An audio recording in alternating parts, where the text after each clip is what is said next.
Prefixes. A prefix is a letter or group of letters that attaches to the beginning of a word and helps to indicate or modify its meaning. ఇందాక నేను చెప్పాను కదా, so ఒక పదానికి ముందుగా చేర్చబడేటువంటి దాన్ని prefix అంటాము. So అది చేర్చడం ద్వారా ఈ పదం యొక్క అసలైన పదం యొక్క అర్థం అనేటువంటిది మారిపోతూ ఉంటుంది.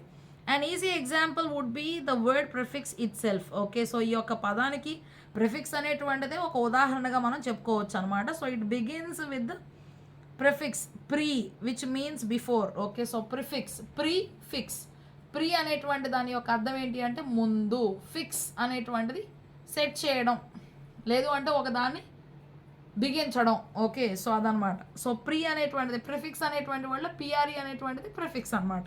అంటే it's quite important to understand what different prefixes mean.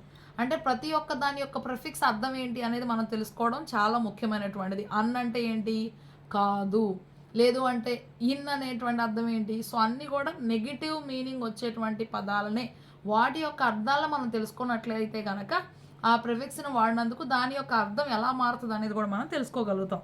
And easy example, okay, understand the meanings of any new vocabulary that you learn. దీని ద్వారా మనం వొకాబులరీ అనేటువంటిది చాలా. So however you do, comfort అనేటువంటిది ఒక వర్డ్, దానికి ఏబుల్ కలిపితే comfortable, అప్పుడు 2 వర్డ్స్ నేర్చుకుంటున్నాం కదా.